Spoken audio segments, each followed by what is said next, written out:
आइए आज की पवित्र ईश्वरीय आराधना को हम आरंभ करेंगे और आरंभ करते हुए हम लोग गाएंगे त्रिएक परमेश्वर का गुणन्वाद करते हुए साक्षीवाणी से नई और पुरानी छपाई 5।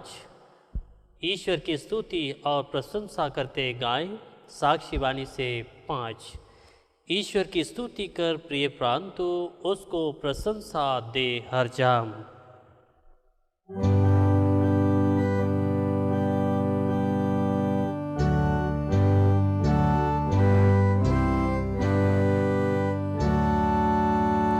ईश्वर के स्तुति कर प्रिय प्रांतु उसको प्रशंसा दे हर जाम। अपने जीवन पर जब तक मैं रहता मैं नित गाऊंगा उसका नाम। समूह का है वह जीवन नाम। पिता और पालक रक्षक माँ हालेलुया हालेलुया। जितने महान है संपूर्ण पृथ्वी पर जितने मनुष्य चोटे उन पर हेमान तुम भरोसा मत कर। जो निर्बल है और ग्रसित में वे सबके समय निरुपकार। ईश्वर के सामर्थ अपार हालेलुया हालेलुया। उसको हर दशा में धन्य जानो जिसका परमेश्वर है रखवार। उसका धर्मठ सनातन मानो जिसका ख्रिस्त सो है ससा। जो ईश्वर है सृष्टि करता उसके सच्चाई इंद्रिय सदा हालेलुया हालेलुया। हमारा आरंभ सर्वशक्तिमान त्रिएक परमेश्वर पिता पुत्र और पवित्र आत्मा के नाम से आमीन।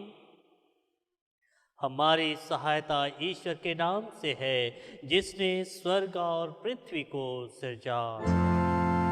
स्तुति होवे पिता को और पुत्र को और पवित्र आत्मा को जैसा हुआ आरंभ में जैसा है और जैसा रहेगा सनातन से सनातन। आमीन। अब ईश्वर के निकट हम अपने पापों को बड़ी दीनताई के साथ में मानते हुए ऐसा कहेंगे।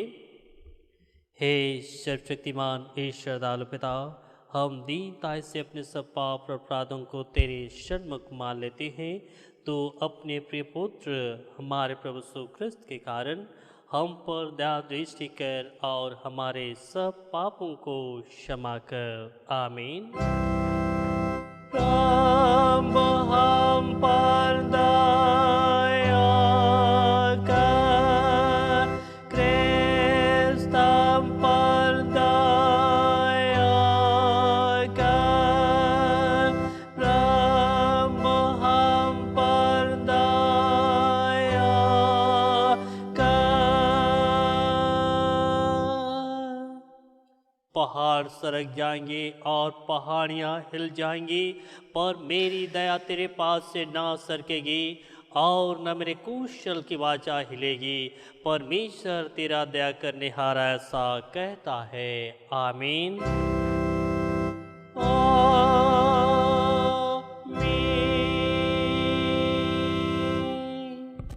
सबसे ऊंचे स्थान में ईश्वर का गुण अनुवाद हो। और पृथ्वी पर कौशल और मनुष्यों में प्रसन्नता होवे।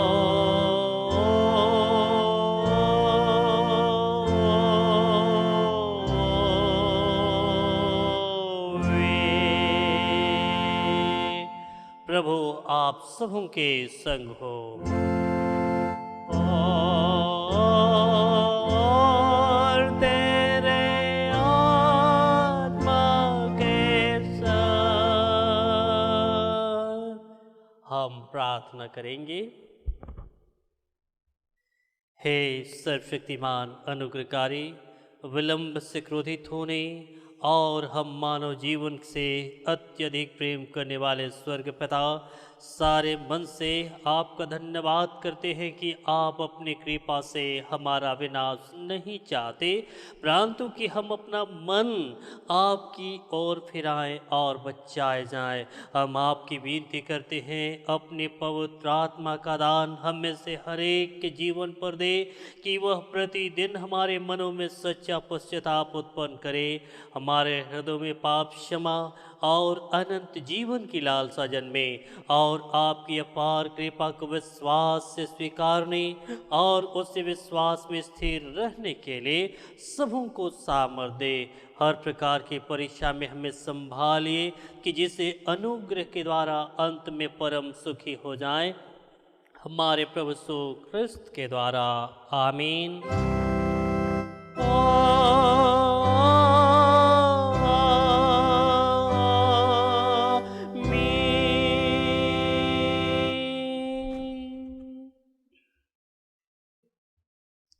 आज के लिए ईश्वर के पवित्र वचन को हम प्रथम पाठ के रूप में सुनेंगे, जो मत्ती रचित सुसमाचार से और उसके 5वें अध्याय और उसके पद संख्या 13 से लेकर के आगे पद संख्या 16 तक हम सुनेंगे। गॉस्पेल अकॉर्डिंग टू संत Matthew chapter 5 verse 13 up to 16। मत्ती 5 और उसके वचन 13 से 16 तक लिखा है।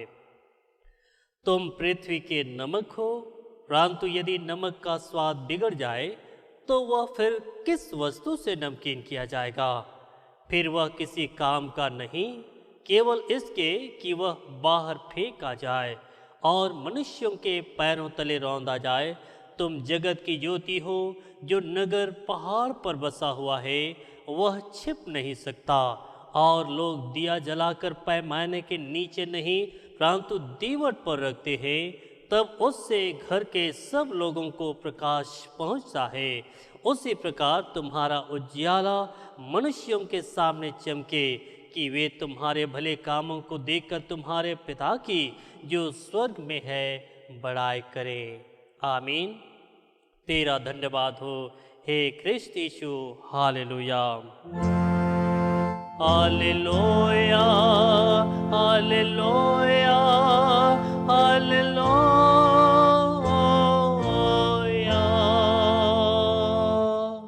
अब हम समस्त क्रिस्टियानी कलीसिया के संग अपना महापवित्र विश्वास को एक साथ मानते हुए ऐसा कहेंगे। मैं विश्वास करता हूँ परमेश्वर पिता पर, जो स्वर्ग और पृथ्वी का सर्वशक्तिमान सृजनहार है, और उसके एकलौते पुत्र अपने प्रभु यीशु ख्रिस्त पर, जो पवित्र आत्मा से गर्भ में आया, कुंवारी मरियम से उत्पन्न हुआ, पंतियुस पिलातुस की आज्ञा से दुख उठाया, क्रूस पर चढ़ाया गया, मर गया और गाड़ा गया, पाताल में उतरा, तीसरे दिन मृतकों में से जी उठा, स्वर्ग पर चढ़ गया और परमेश्वर सर्वशक्तिमान पिता के दाहिने हाथ बैठा है, जहाँ से वह जीवितों और मृतकों का विचार करने को फिर आएगा। मैं विश्वास करता हूँ पवित्र आत्मा पर, एक ही पवित्र क्रिश्चियानी कलीसिया, पौत्रों की संगत पर, पापों की क्षमा, देह के जी उठने और अनंत जीवन पर। आमीन। आमीन, आमीन, आमीन।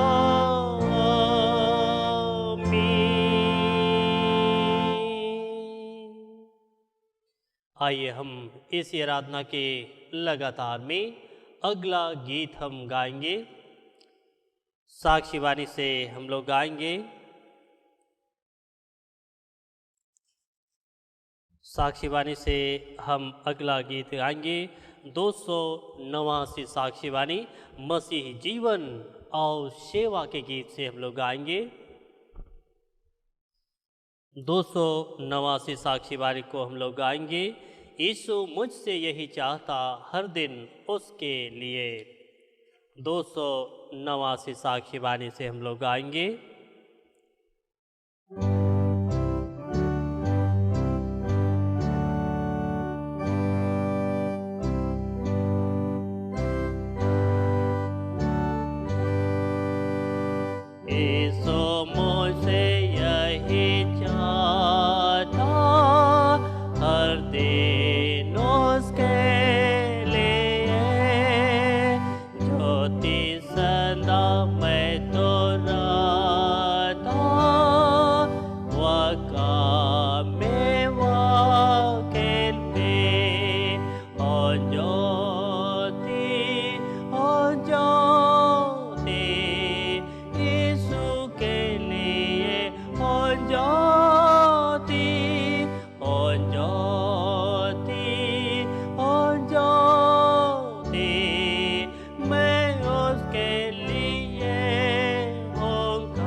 मैं उसके लिए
सबों को हमारे पिता परमेश्वर और उसके पुत्र हमारे जीवित और उद्धारकर्ता प्रभु यीशु मसीह की ओर से अनुग्रह और शांति बहुत आज से मिले।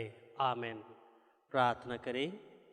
हे हमारे जीवन के साथ में अत्यधिक प्रेम रखने और हमारे जीवन को हर प्रकार से अपनी अद्भुत और अलौकिक आशीषों से भरने वाले स्वर्ग पिता, सारे मन से इस समय आपका धन्यवाद करते। आज इस पवित्र दिन में, आज इस सुंदर जीवन जो आपने हम में से हर एक के जीवन पर दी है, इसी जीवन को लेकर के प्रभु आपके चरणों के समीप हम आते हैं। जो जीवन आज एक ज्योति के समान है, जो जीवन आज एक नमक के समान है, और इसे आज हम और अधिक नमकीन बनाना चाहते हैं। इस जीवन को और अधिक उस आपके वचन के प्रकाश से प्रकाशित करना चाहते हैं। इस समय वचन का तेज और वचन का सामर्थ हम में से हर एक के जीवन प्रदान करके निश्चय आज हमारा जीवन आज एक अच्छे और सुंदर रीति से आज दीवट पर रखे उस ज्योति के समान अन्य लोग भी उस ज्योति को देख करके प्रभु आपकी प्रशंसा करने पाए। जीवन के हर एक के गुनाहों को क्षमा करते प्रार्थना यीशु के नाम में मांगा है, सुने और अनुग्रह से ग्रहण करें। आमीन। आज के लिए जो ईश्वर के पवित्र वचन को हम सुनेंगे, जो रोमी की पत्री से हमें मिलेगा। रोमी की पत्री और उसके 8वें अध्याय और उसके पद संख्या 18 से लेकर के आगे 25वें पद तक हम सुनेंगे। रोमी 8:18 से लेकर 25वें पद तक सुने। लिखा है, क्योंकि मैं समझता हूँ कि इस समय के दुख और क्लेश उस महिमा के सामने जो हम पर प्रकट होने वाली है कुछ भी नहीं है। क्योंकि सृष्टि बड़ी आशा भरी दृष्टि से परमेश्वर के पुत्रों के प्रकट होने की बाट जोह रही है। क्योंकि सृष्टि अपनी इच्छा से नहीं पर अधीन करने वाले की ओर से व्यर्थता के अधीन तथा इस आशा से की गई कि सृष्टि भी आप ही विनाश के दासत्व से छुटकारा पाकर परमेश्वर की संतानों की महिमा की स्वतंत्रता प्राप्त करेगी। क्योंकि हम जानते हैं कि सारी सृष्टि अब तक मिलकर कराहती और पीड़ाओं में पड़ी तड़पती है, और केवल वही नहीं पर हम भी जिनके पास आत्मा का पहला फल है आप ही अपने में कराहते हैं और ले पालक होने की अर्थात अपनी देह के छुटकारे की बाट जोते हैं। इस आशा के द्वारा हमारा उद्धार हुआ है। परंतु जिस वस्तु की आशा की जाती है जब वह देखने में आए तो फिर आशा कहाँ रही? क्योंकि जिस वस्तु को कोई देख रहा है उसकी आशा क्या करेगा? परंतु जिस वस्तु को हम नहीं देखते यदि उसकी आशा रखते हैं तो धीरज से उसकी बाट जोहते भी है। आमीन। ख्रिस्त में अति प्यारो, एक बार एक घटना को मैं पढ़ रहा था और उस घटना या वहाँ पर वह व्यक्ति ने लिखा जिसका नाम कारपेंटर काओ, जो पैहनसियन पश्चिमी चीन का जो रहने वाला था, जो कारपेंटर काओ ने कहा कि बौद्ध लोग जो हैं वे नरक के विषय में बहुत अधिक लोगों को आज बताने का प्रयास करते हैं। आज बौद्ध लोग जो हैं वे नरक के विषय में बहुत अधिक बताने का प्रयास करते हैं। और उसने कहा, कारपेंटर काओ ने इस बात का जिक्र किया कि आज वे नरक के विषय में बहुत अधिक बातचीत करते हैं, बहुत अधिक वे लोग उसके विषय में बतलाते हैं, और ऐसा भी होता है कि वे अधिकतर उसी नरक पे ही जाते हैं। बहुत अधिक लोग उसी नरक के ही अधिकारी बनते हैं। लेकिन तब हम तो आज स्वर्ग की बातें करते हैं, आज तो हम परमेश्वर के राज्य की बातें करते हैं, और आज उसी के विषय में हम बहुत अधिक लोगों को बताते हैं। आज हमारे जीवन को इसी स्वर्ग राज्य के विषय में अर्थात परमेश्वर के राज्य के संबंध में आज बतलाया जाता है। इसलिए कि आज हम बहुत तेरे लोग आज परमेश्वर के राज्य में हम प्रवेश कर रहे हैं, आज परमेश्वर के राज्य में आज हम जा रहे हैं। और इसी बात को जब उसने कहा कि डीएल मूडी जो थे अपने उपदेश का एक विषय, आज डीएल मूडी हमेशा अपने विषय में अर्थात उपदेश में एक विषय रखते थे और वो विषय परमेश्वर के राज्य या आज स्वर्गीय राज्य के विषय में आज बहुत अधिक लोगों को बतलाने का प्रयास करते थे। आज वही राज्य आज जो आज भविष्य की महिमा है, जो आज एक एक मानव जीवन के लिए आज हमारे जीवन का एक भविष्य में दिए जाने वाली वो तोहफा जो परमेश्वर की ओर से एक एक मनुष्यों के जीवन के लिए आज सुरक्षित रखी गई है, आज उसके विषय में आज हम देखने का प्रयास करेंगे कि आज ये जो परमेश्वर की महिमा, आज परमेश्वर का राज्य जिसे आज स्वर्ग के विषय में आज हमको बतलाया जाता है वो है क्या, आज वो क्या है जिसके विषय में जब हम देखेंगे तो पहली बात जब आप देखेंगे तो इस स्वर्ग के विषय में कहा गया है कि स्वर्ग तो एक इमारत है, अर्थात स्वर्ग हमारा एक घर है जिसके विषय में आज दूसरा कोरिन्थ 5 अध्याय और उसके वचन 1 में कहा है, क्योंकि हम जानते हैं कि पृथ्वी का यह डेरा सरी का जो घर है यह तो गिरा दिया जाएगा, लेकिन स्वर्ग में हमको एक ऐसा घर मिलेगा जो परमेश्वर के द्वारा बनाया गया है, जो परमेश्वर के द्वारा रचा गया है। ऐसा भवन आज जो स्वर्ग है वो हमारे जीवन को मिलेगा।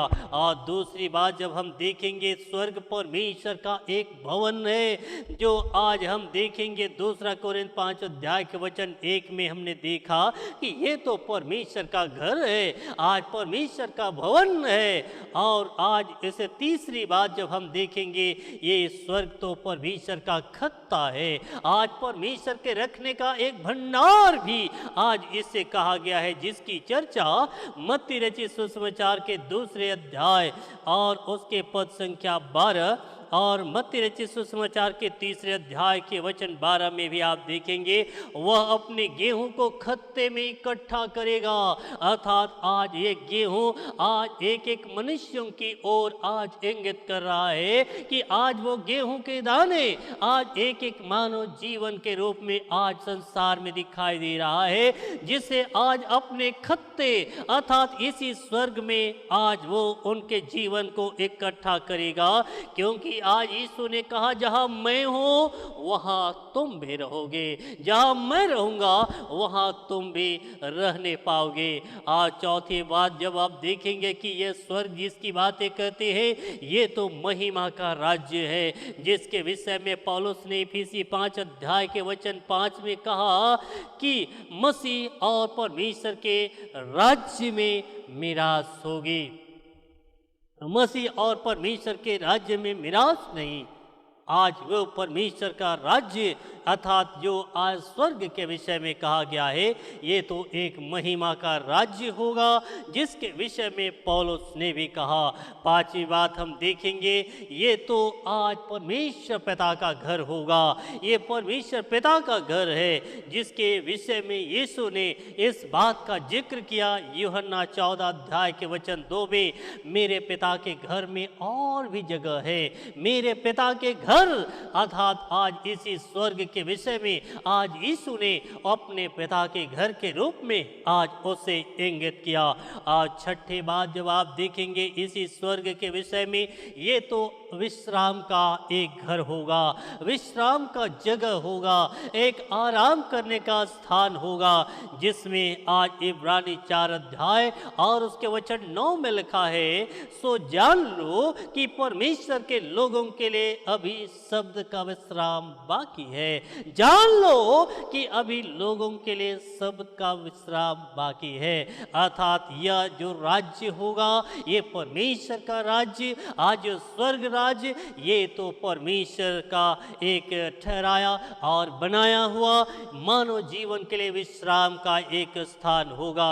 इसी स्वर्ग के भविष्य की वह महिमा आज हमारे जीवन के बीच में प्रकट करने चाहता है। आज वही स्वर्ग की महिमा जो आज हम एक एक मानव जीवन के लिए जो परमेश्वर के द्वारा ठहराई गई है, आज उस महिमा को आज एक एक मानव जीवन अपने पास में देख सकता है। आज एक एक मनुष्य उस महिमा को आज देख सकता है, लेकिन आज उस महिमा को पाने के लिए आज परमेश्वर का जो आह्वान है, जिसे पहले पाठ के रूप में हमने देखा, तुम पृथ्वी के नमक हो। और ये नमक जो आज हम देखने पाते हैं, ये नमक एक ऐसी चीज है जो आज किसी चीज को सड़ने से भी बचाता है और वे बहुत अच्छा सफेद आज दिखाई देता है। तो आज इसी प्रकार से मानव जीवन भी आज नमक से तुलना किया गया है कि ऐसा ही नमक के समान तुम्हारा जीवन भी है। क्योंकि आज हमारा जीवन जब हम पुराने नियम में देखते हैं, उत्पत्ति के किताब में परमेश्वर ने आदम को बनाया, अर्थात मानव जीवन को बनाया, और जैसा वो है, जैसा परमेश्वर है, क्योंकि उसने कहा कि आओ, हम परमेश्वर ने कहा कि आओ मनुष्य को अपने समानता में बनाए, अपने स्वरूप में बनाए। और आज उसका स्वरूप जब जब हम देखने पाते हैं कि परमेश्वर तो पवित्र है, परमेश्वर तो धर्मी है, और ऐसा ही मानव जीवन को भी बनाया, ऐसा ही मनुष्य को भी बनाया, वो पवित्र बनाया, अर्थात सफेद बनाया, वो शुद्ध बनाया और आज धर्मी भी बनाया। लेकिन तब आज उसी धार्मिकता को, आज वही पवित्रता को, आज मनुष्य जीवन को आज बचा करके रखने की आवश्यकता थी। आज उसी पवित्रता को, आज वो धार्मिकता को जो आज एक अच्छे दीपक के रूप में पृथ्वी पर रखा, लेकिन तब आज लोग उस दीपक को देख सके, उस जीवन को देख सके और उसके द्वारा परमेश्वर पिता का धन्यवाद कर सके। लेकिन तब ऐसा नहीं है, ऐसा हमारे जीवन में नहीं दिखाई देता है। लेकिन तब आज इस जीवन में जब कई समस्याएं आती हैं, कई तकलीफें मानव जीवन के बीच में आती है, आज वो पवित्रता को हम खो देते हैं, आज वो शुद्धता को आज अपने जीवन के बीच में से दूर कर देते हैं, और आज हम उस परमेश्वर से अलग हो जाते हैं, उसके संपर्क से हम दूर हो जाते हैं। और आप देखने पाएंगे आज हर एक के घर में मोबाइल है, हर एक के हाथों में आप मोबाइल देखने पाएंगे, और इस मोबाइल से हम एक दूसरे से कनेक्ट हो जाते हैं, एक दूसरे के संपर्क में रहते हैं। लेकिन तब तक जब तक हमारे मोबाइल में टावर रहता है, जब तक हम नेटवर्क के दायरे में रहते हैं, और जब हम नेटवर्क के दायरे से अलग हो जाएंगे, आपका संपर्क एक दूसरे के साथ में नहीं होगा। आपका संपर्क भी यदि है तो वो कट जाएगा।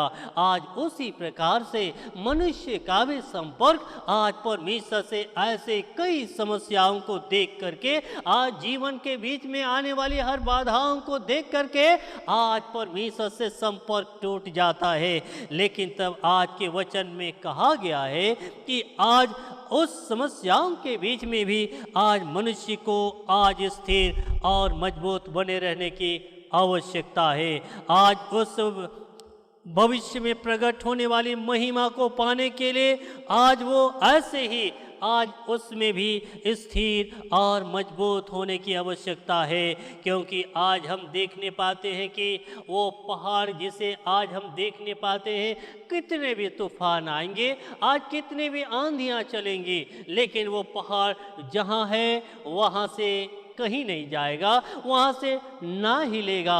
आज उसी प्रकार से परमेश्वर के जन भी ऐसे ही सिय्योन पहाड़ के समान होंगे, जिसके विषय में आज भजन संहिता 125 में लिखा है कि जितने जो यहोवा पर विश्वास करने वाले हैं वे सिय्योन पहाड़ के समान है, उस पर्वत के समान है जो हमेशा अडिग रहता है, वो टलता नहीं है। लेकिन आज हमारा जीवन क्या इस सिय्योन पहाड़ के समान है? क्या आज हमारा जीवन उस भविष्य में होने वाली महिमा को पाने के लायक है? क्या इस परमेश्वर के राज्य में वारिस होने के लिए है? मसीह में अति प्यारो, आज हम देखेंगे कि आज वो भविष्य की महिमा जो आज परमेश्वर ने वो अपने प्रकट होने के समय की बातें जो एक एक मानव जीवन के बीच में देने की बातें की है, वो क्या है? वो भविष्य की महिमा आखिर है क्या, जिसके विषय में हम चर्चा करेंगे। पहली बात जब आप देखेंगे तो वो भविष्य की महिमा जो है वो तो मसीह के साथ एक एक मानव जीवन मिला लिया जाएगा, मसीह के साथ में वो मिला लिया जाएगा, जिसके विषय में यूहन्ना 14 अध्याय के वचन 3 में कहा है, मैं जाकर तुम्हारे लिए जगह तैयार करूं तो फिर तुम्हें भी ले जाऊंगा, क्योंकि जहां मैं हूं वहां चाहता हूं कि तुम भी रहो, जहां मैं हूं वहां तुम भी रहो। अर्थात महिमा का वो प्रकट होना ये कि हम सारे लोग मसीह के संपर्क में होंगे, मसीह के साथ होंगे। और दूसरी बात जब आप देखेंगे, हम सारे लोग उस परमेश्वर का मुख देखेंगे, उसके मुख को हम देख सकेंगे, जिसके गवाही भजन संहिता 17 और उसके वचन 15 में किया गया है, मैं तो धर्मी होकर तेरे सुख का दर्शन करूंगा, मैं तेरे सुख का दर्शन करूंगा।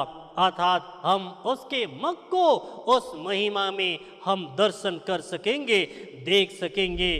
तीसरी बात कि मसीह की महिमा को हम उस दिन में देखने पाएंगे, जिसकी चर्चा यूहन्ना 17 अध्याय के वचन 24 में कहा, हे पिता, मैं चाहता हूं कि जिन्हें तूने मुझे दिया है, जहां मैं हूं वहां वे भी रहे। आज यीशु ने कहा, जिन्हें इस संसार के लोगों को जिन्हें तूने मुझे दिए हैं, ये भी वही रहे जहां मैं रहूंगा।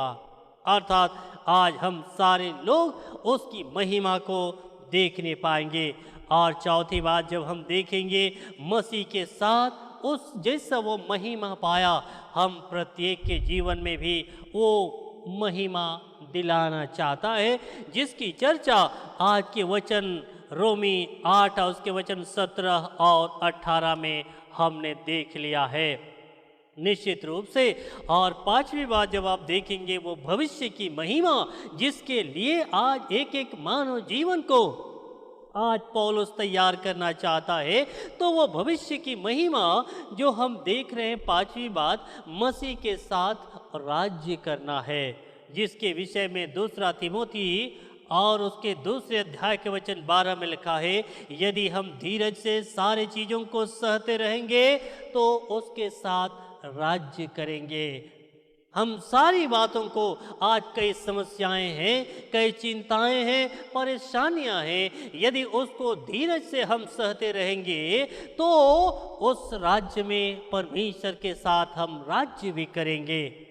और छठी बात जब हम देखें, सभी वस्तुओं का वारिस होंगे, सभी वस्तुओं का हम मालिक बना दिए जाएंगे, जिसकी चर्चा प्रकाशित वाक्य 2 और उसके वचन 7 में किया गया है। और प्रकाशित वाक्य 21 और उसके वचन 7 में भी आप देखेंगे, जो जय पाए वही इन सब वस्तुओं का वारिस होगा। जो जय पाएगा, आज जो इन समस्याओं से, आज इस संसार के दुखों से, आज संसार के बीच के कई चुनौतियों से आज जो जय पाएगा, वही तो इन सारी वस्तुओं का वारिस होगा। लेकिन तब आज हम कमज़ोर हो जाते हैं, आज हम दुर्बल हो जाते। मसीह मती प्यारों, आज जब दुख और पीड़ाएं हमारे जीवन पर आती हैं, आज हम कई और देखने लगते हैं, कई और कब हम अच्छे हो जाएं, कब हमारा जीवन स्वस्थ हो जाए, कब हम चंगे हो जाएं, यही तो आज हम चाहते हैं। और जहाँ भी हो, आज जो परमेश्वर को अच्छा ना भी हो, लेकिन आज हम वहाँ पर जाएंगे और हम ठीक होने का प्रयास करते हैं, लेकिन परमेश्वर के पास हम नहीं जाना चाहते, इसलिए कि देरी हो रहा, इसलिए क्योंकि आज हमारे जीवन में धीरज की कमी हो गई है। आज हम में धीरज नहीं है, और जिसमें धीरज की कमी है वह तो उसके साथ ना राज्य करेंगे और ना उन वस्तुओं के अधिकारी होंगे। इसलिए आज वो चाहता है कि हमारे जीवन में आज कई समस्या भी आ जाए, पीड़ाएं भी आ जाए, लेकिन आज उन पीड़ाओं के बावजूद भी हमें दृढ़ बने रहने की आवश्यकता है। क्योंकि आप जानते हैं मसीह मती प्यारो, जब आप छतों को देखेंगे, आज आपके पेश में कई प्रकार के छत आप देख सकते हैं।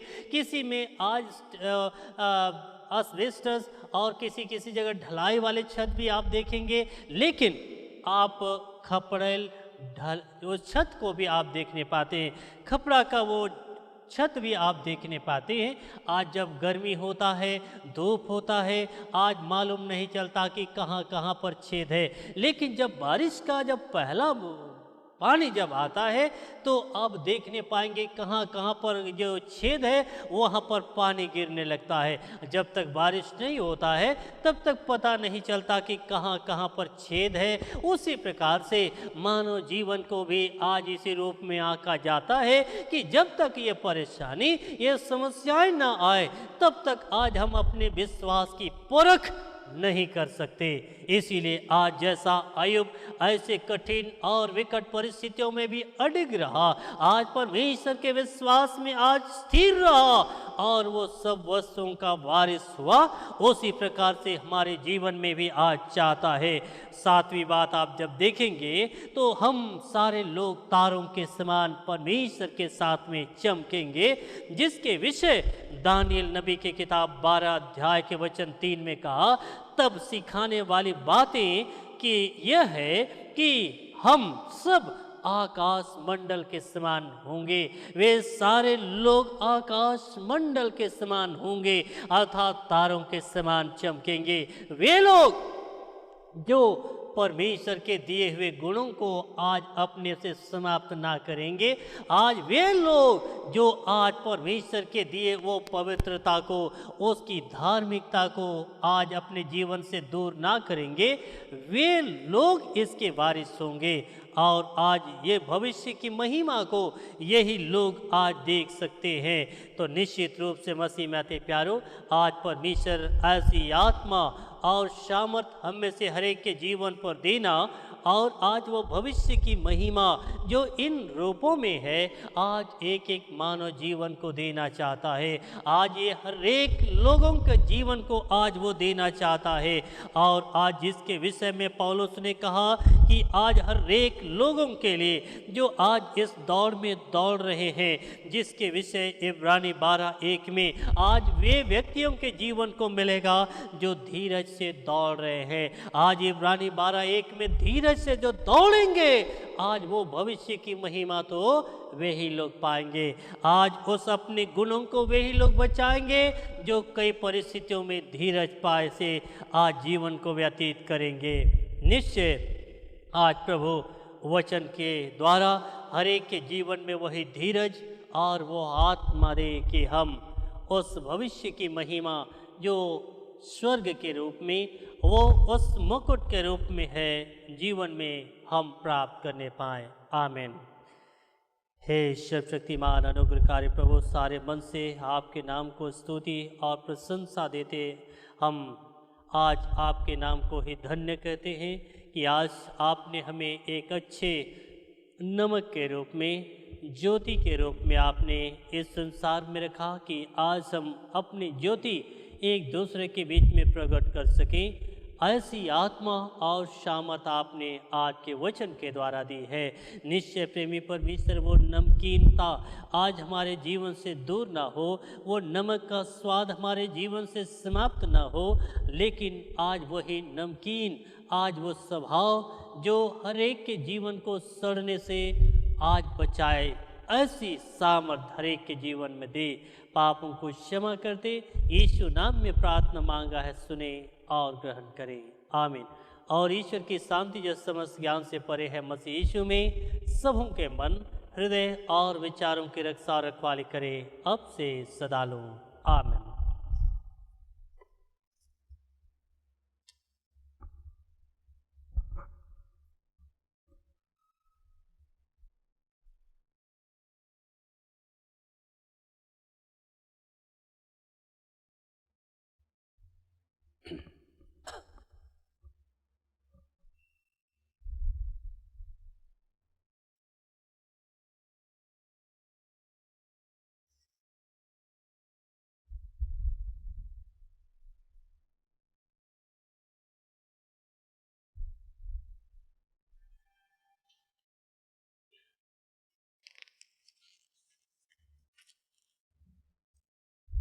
आइए इसी आराधना के लगातार में हम अगला गीत गाएंगे। साक्षी वाणी से 190 साक्षी वाणी के प्रथम 2 पदों को गाएंगे। 190 साक्षी वाणी। हे ईश्वर देख हम पापी लोग पुकारते तेरी ओर।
आइए हम सभी बातों के लिए ईश्वर का धन्यवाद और प्रार्थना करेंगे।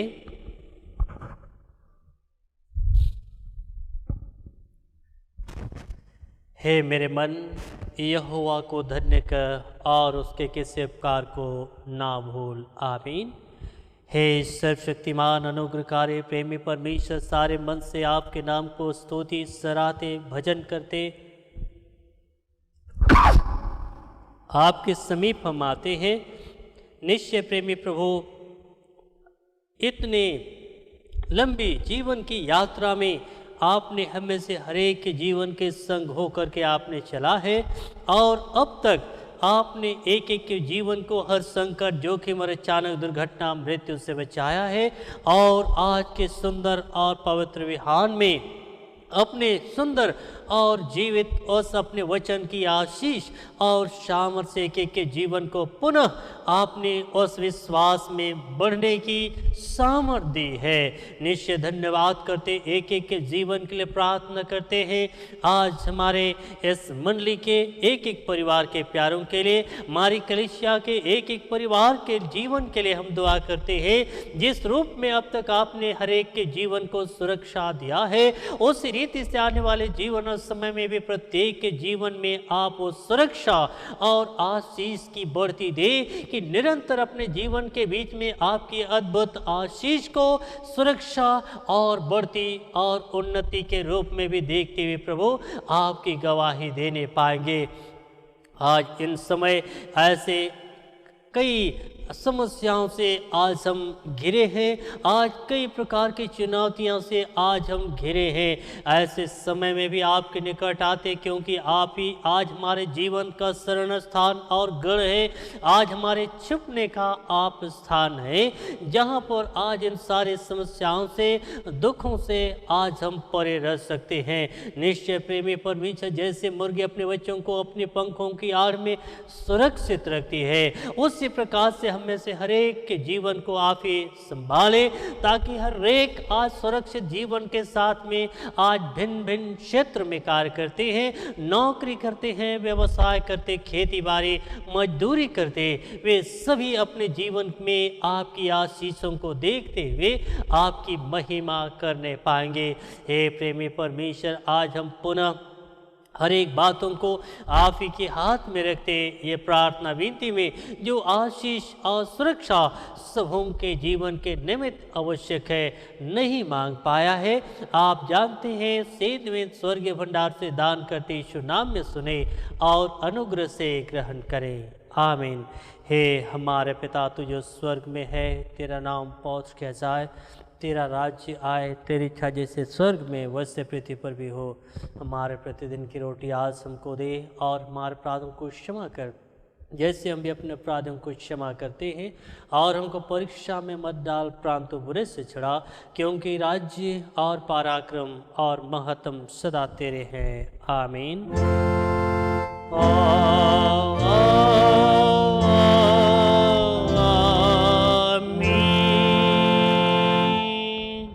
अब त्रिएक परमेश्वर के आशीर्वाद को विश्वासी और दीन मन से ग्रहण करें।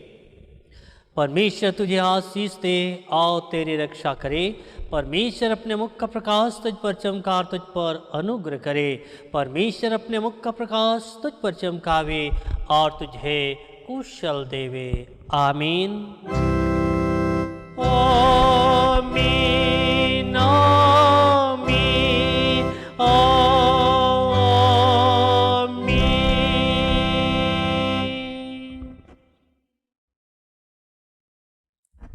सब हमको यीशु सहाय